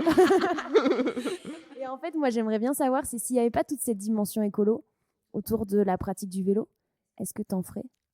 Oui, j'adore le vélo. Maintenant, vraiment, c'est... Tu dis maintenant, donc ça veut dire qu'avant, c'était pas le cas. Toute ma vie, j'ai craché sur le vélo de route. En mode, c'est nul, il y a des voitures et tout, mais j'avais jamais essayé. En fait, purement sportivement, il y a des endorphines qu'on a à vélo que je retrouve même pas en escalade, un peu en grande voie, mais peu. Enfin, ça me défonce le cerveau, en fait. Chimiquement, genre, c'est incroyable ce qui se passe. C'est vraiment addictif. Je vois ce que tu veux dire. Oui, tu fais ça à vélo et en courant et à pied. Et... Oui. Elle essaie encore de me convaincre, mais j'ai Non, trouvé... mais je trouve qu'il y a un truc avec le vélo. Enfin, genre, un peu plus qu'en trail. Il y a... Parce que l'effort est encore plus constant, tu veux dire ? C'est long et, je sais pas, quand j'ai fait Grenoble-Argentière à l'ABC. Donc ça a duré longtemps. C'était genre 100, 150. Sur un vélo bien pourri, bien lourd.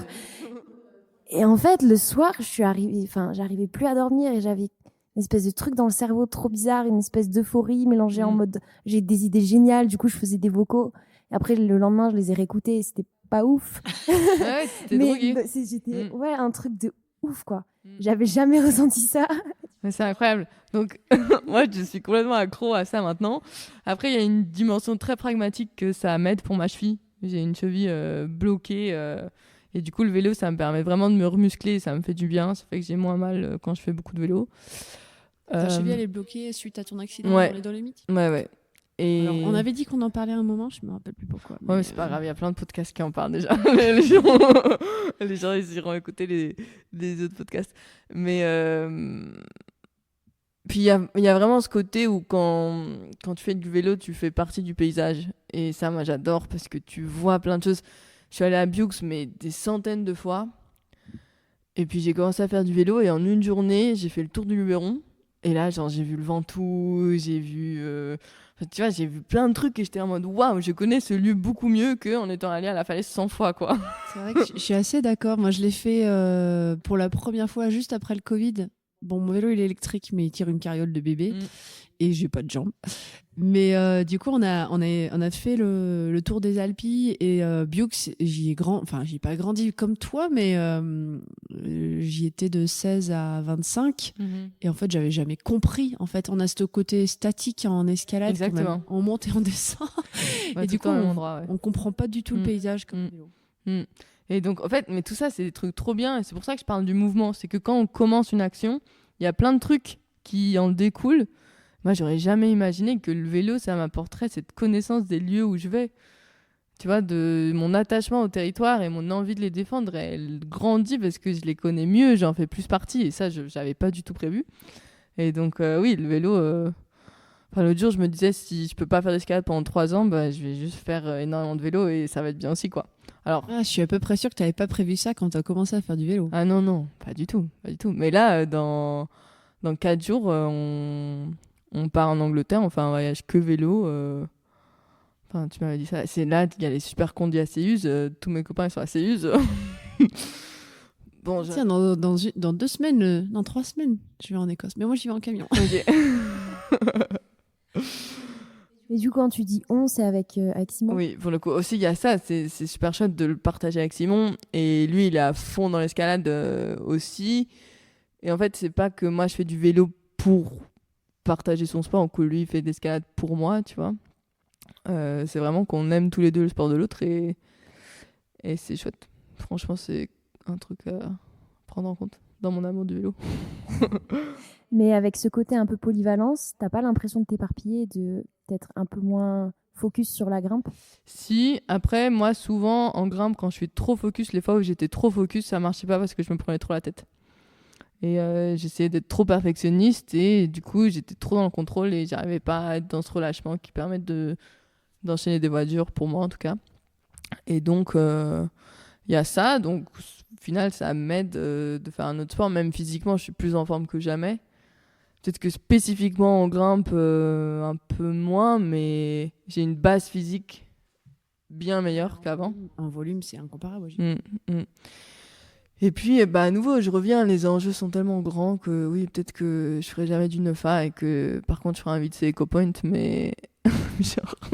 Tu peux expliquer ce que c'est EcoPoint? Oui, EcoPoint, c'est Red Point en anglais, c'est enchaîné. Du coup, EcoPoint, c'est quand on compte un enchaînement juste si on y allait de manière durable.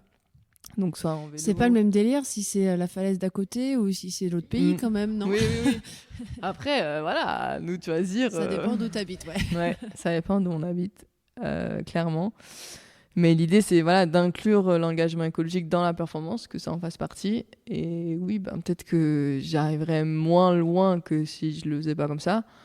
Mais étant donné les enjeux, pour moi, il n'y a pas photo. Je préfère arriver moins loin, mais le faire d'une manière qui a du sens.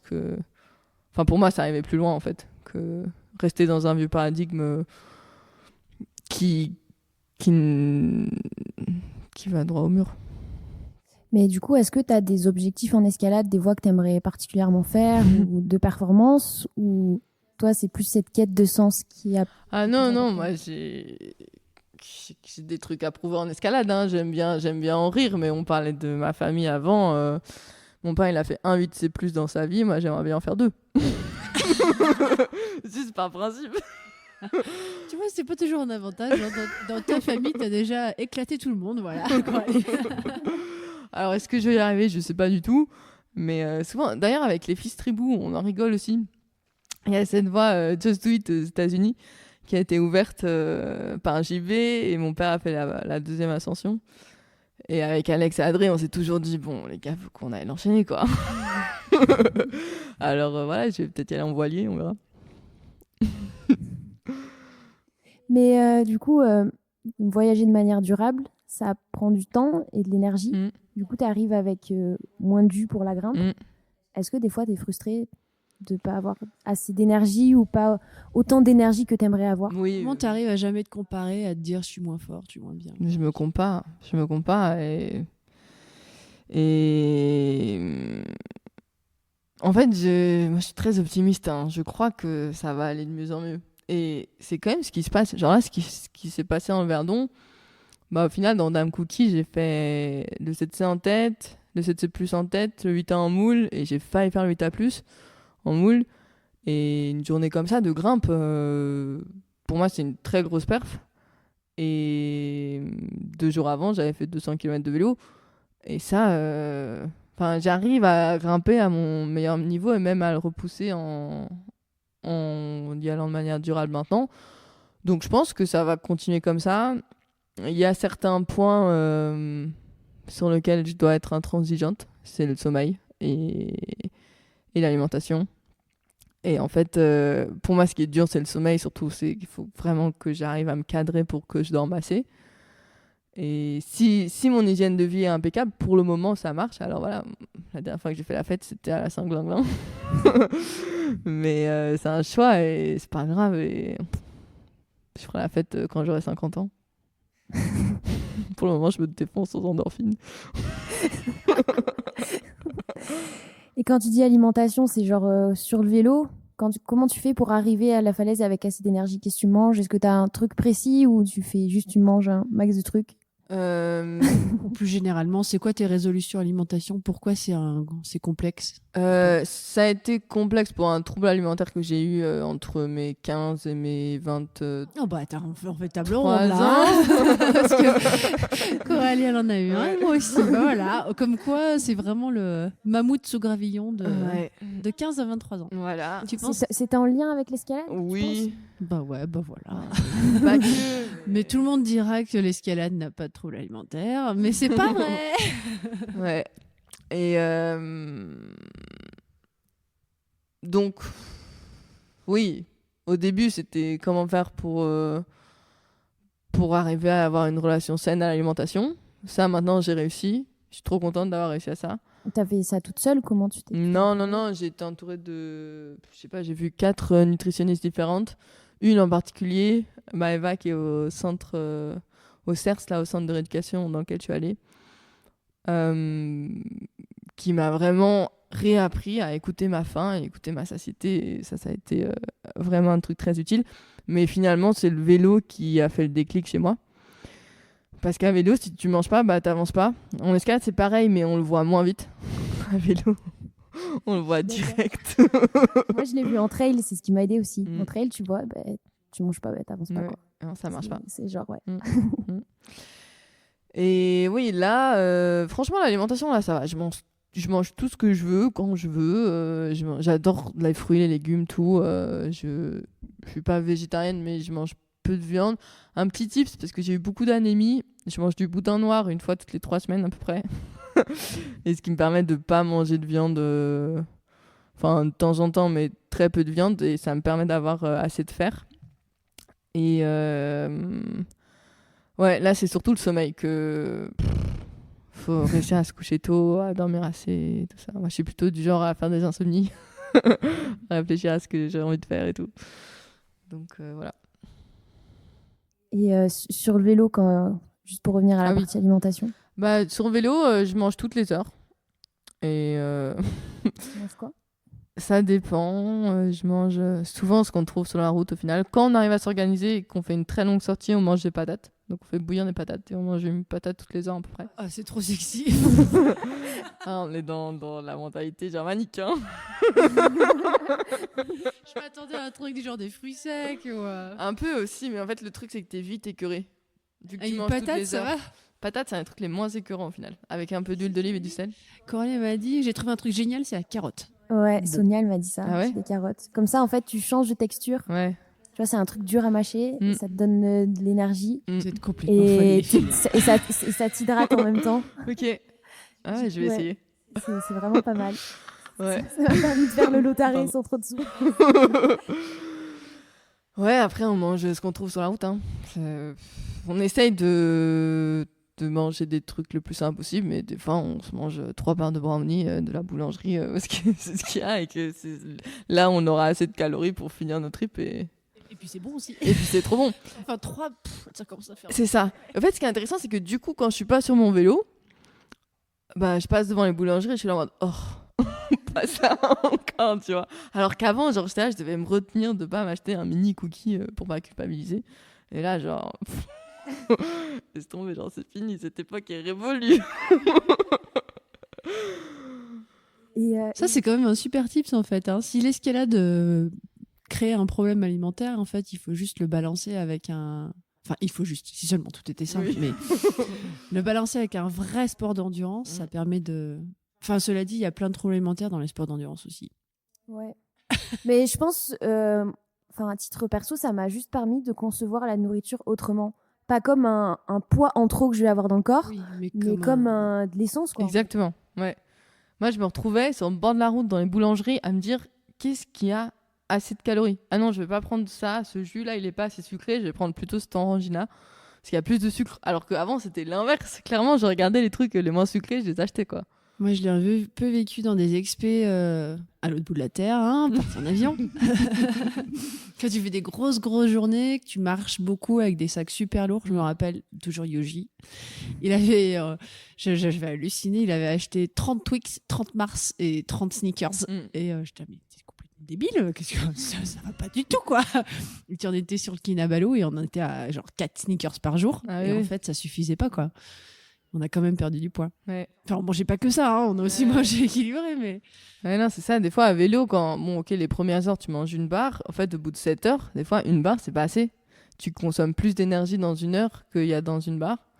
Et du coup, tu en manges 2 affilés, 3... Et c'est là que c'est chouette d'avoir des patates, parce que des barres toute la journée, mais sauf qu'il peut. Ouais, c'est méga écœurant, ouais. C'est horrible. J'ai pas essayé le Twix dans la patate. T'inquiète, on en mange aussi. Je suis tout plein. Alors, ce qui est très marrant... N'importe quoi, les chips, alimentation. Ce qui est très drôle, c'est d'après appliquer ça dans l'escalade. Genre Simon, quand on est en grande voie, chaque relais, il mange un sneakers, tu vois, limite. Alors moi, j'essaye de lui faire comprendre que la dépense énergétique dans 20 minutes de 7A en dalle, elle n'est pas exactement la même que 20 minutes dans le col de l'Isoire. Mais bon, finalement, moi, je sais pas, c'est surtout comme tu dis, de voir ça comme du carburant et de simplifier, en fait. C'est tellement compliqué, on s'est tellement pris la tête que ça fait du bien de juste simplifier le rapport à l'alimentation, quoi. Mais après, je trouve aussi, après les moments d'endurance où à titre perso, je brûle beaucoup plus de calories que ce que j'en mange, même si des fois, boulangerie, 2 pains au chocolat, d'affilée, enfin voilà, j'ai pas de problème.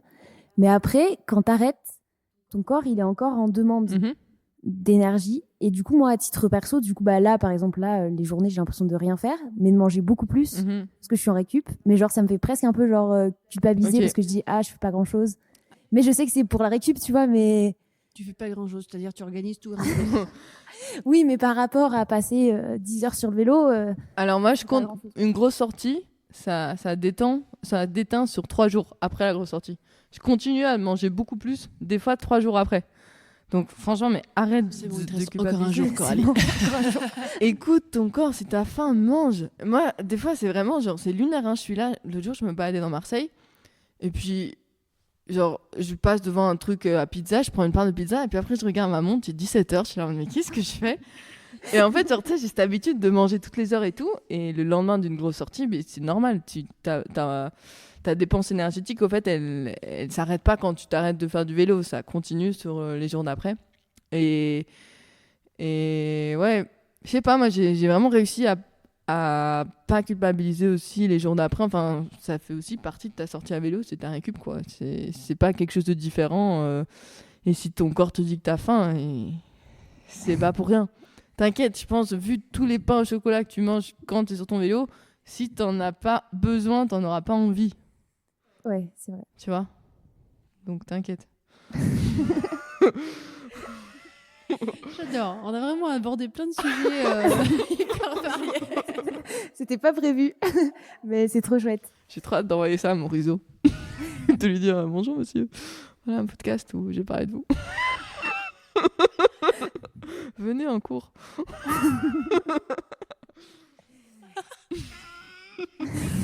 Allez, tu l'enverras à ta famille. Non, on a encore des questions ? Ouais, moi j'avais une question. Comment est-ce que tu t'entraînes pour être performante en escalade, gérer sur le vélo, parce que tu fais quand même... C'est long ce que tu fais sur le vélo. Tu peux pas partir comme ça en mode freestyle, quoi. Comment est-ce que tu gères cet équilibre de... Par exemple, dans une semaine, t'as expliqué que tu planifiais tes semaines. D'abord, t'as un quotidien ou t'as pas de quotidien ? J'ai pas de routine. Depuis que je suis partie du lycée, j'ai pas de routine. Et alors, comment je fais ? Oui, je m'entraîne, je planifie. J'ai travaillé pas mal avec des coachs différents, tu vois, qui planifiaient pour moi. Et là, il y a à peu près 1 an et demi, j'ai décidé de moi refaire les planifs et tout, justement parce que y a pas beaucoup de coachs qui savent comment s'entraîner pour l'escalade tout en faisant du vélo à côté. Donc je me suis dit, tant qu'à faire, je vais apprendre moi. Et là, c'était la première année où vraiment j'avais un petit objectif vélo, qui est ce trip en Écosse là. Et donc je m'étais dit, avant ce trip là, il faut que j'ai fait 4000 km. En fait, apparemment, une fois que tu as fait 4000 km, t'es confort sur ton vélo et t'es bien. Et du coup, c'est que du volume ou tu fais du fractionné vélo, tu fais tout ça? Franchement, c'est que du volume. Enfin, des fois, avec Simon, on s'amuse à faire du fractionné, mais il n'y a rien qui est planifié dans mon entraînement vélo. Là, juste, il y avait un nombre de kilomètres à faire. Parce que de toute façon, ce que je fais, c'est pas des courses où j'essaie d'aller vite. J'essaie juste de tenir longtemps. Et là, pour ce qu'on voulait faire en Écosse, on s'est dit que le plus important, c'est que je sois à l'aise sur mon vélo et que j'ai fait beaucoup de volume. Tu les as fait les 4000 il y a pas longtemps, Ouais. C'est fini. Ça recommence. Finalement, ça ressemble à si tu veux progresser en escalade, il faut grimper, quoi. Aussi, ouais. Ouais. Pas 30. À un moment, il faut faire des mouvements. Ouais. Et après, pour la grimpe, je teste des trucs. Tu vois, l'hiver, faire du vélo, ça marche pas trop. Surtout que là, j'étais un peu en Allemagne et tout cet hiver, il faisait moins 12 degrés, donc tu vas pas faire du vélo. Et donc, voilà, l'hiver.